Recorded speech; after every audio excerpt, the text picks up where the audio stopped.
Hi, my name's Connie and I'm an occupational therapist for Calgary Catholic. My friend and I are going to use this video to talk to you about how important movement is for self-regulation and calming, especially if your child always seems to be jumping, running, hopping, leaning on, or hanging from the furniture. Proprioception is the sense that tells us where our body is and how much force we need to move, like how heavy to push on a crayon so you don't rip the paper, or how much strength we need to pick up a heavy backpack versus a cup of water. To know how much force we need, our bodies have sensors or receptors in our muscles and joints that talk to our brain when we move. Some children crave and seek these types of movements to help their bodies relax. For them, these movements and heavy work activities put pressure through their joints, which has a calming effect on their nervous system. Children need a lot of breaks to play and to move, and they especially benefit from movement breaks before and after they have to sit quietly or work for a time. So here are some examples. Touch.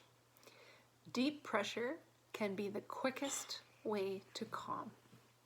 Light touch can be agitating for some children, but a firm, gentle hug from a caregiver or having your child hug a pillow or a teddy can be calming. You can also show them how to give themselves squishes. So gentle pressure and squeezes on their shoulders and down their arms. You can also do it on their legs. Gentle pressure, squeezes, or massage to their hands can also be soothing. Animal walks can be really helpful, such as the crab,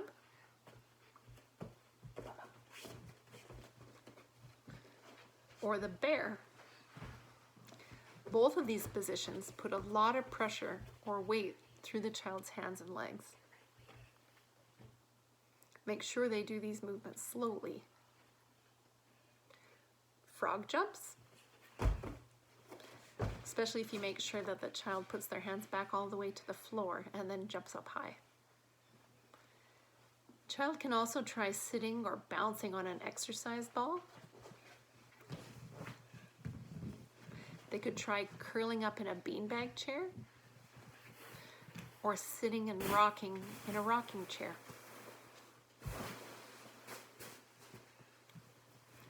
You could also try pulling on a resistive band or an exercise band or a bungee cord, but please take the hooks off. The child can use their hands to pull back and forth on it, or they can use their feet.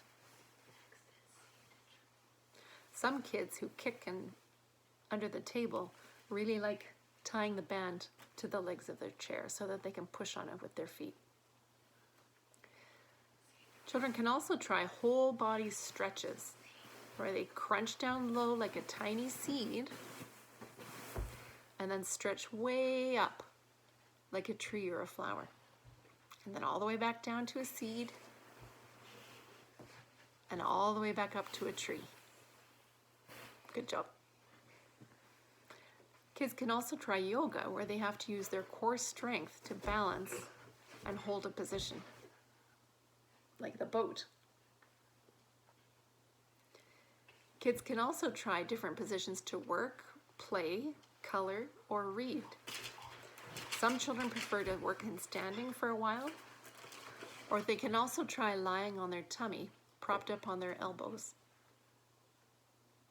This position also helps to build up shoulder and hand strength and keeps their hands still while they're coloring, or arms still while they're coloring. Another thing you can do is make a weighted lap animal or a weighted pad by putting a bag of beans or rice inside a pillowcase and laying it in their lap at the dinner table to help them sit still for a bit.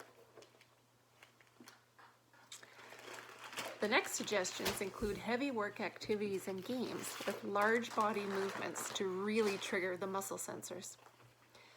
Your child can play post office and carry or deliver heavy books and binders. They could act as a garbage or a recycle collector and drag bags of clothes or toys on the floor, or pull big snowballs on a sled. They can also be a dinosaur and stomp down the sidewalk in a pair of oversized shoes. You could blow bubbles and have them stomp on them, or they could jump into a pile of pillows.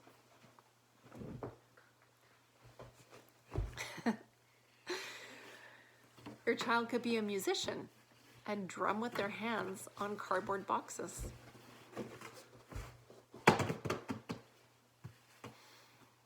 You can also play games like Row, Row Your Boat, where you're sitting and holding hands with a friend and rocking back and forth as they pull.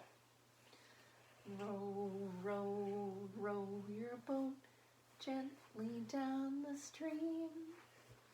They can also do this with the exercise band if you have one. Other games they can play are Simon Says, Freeze Tag, Red Light, Green Light, and Balloon Volleyball. These games all teach kids how to learn how their bodies move and to stop or start as they pay attention. Other games include things like rolling across the carpet, playing tug of war, dragging a friend across the floor on a blanket, or playing hopscotch.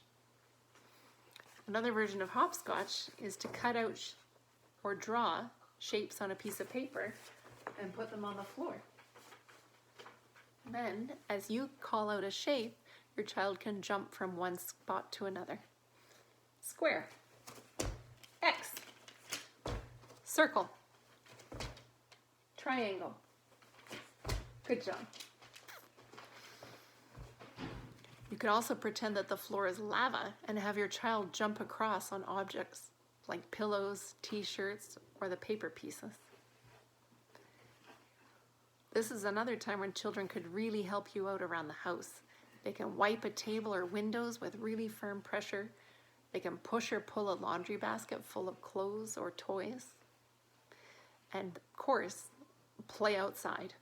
Hang on the monkey bars, run through deep snow with heavy boots, pull a friend on a sled, run up the hill and then roll down, or jump in a snowbank. Another form of movement is more of a vestibular input.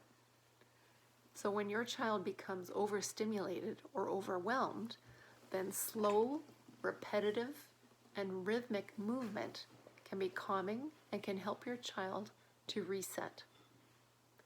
Curl up in a rocking chair or rock them back and forth in your lap. Try gentle swinging or swaying. They can try yoga, breathing exercises, meditation. Find motor tasks that are familiar, really easy, repetitive, and quiet, such as sorting tasks, like putting pom-poms into containers by color, or buttons, or putting coins into a bank or a container with a slit in the top. You can stretch elastic bands onto a ball, sort a deck of cards into red and black piles, or use coloring books if that's an enjoyable activity for your child. All of these repetitive, slow, calming activities can help a child center themselves after a meltdown or a blowout.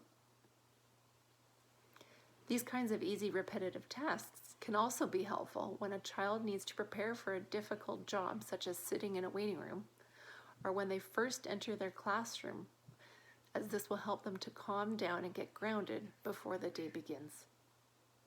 These kinds of activities can also help them to wind down before bed. The next short video will show you how to make a sensory bottle or a calming jar.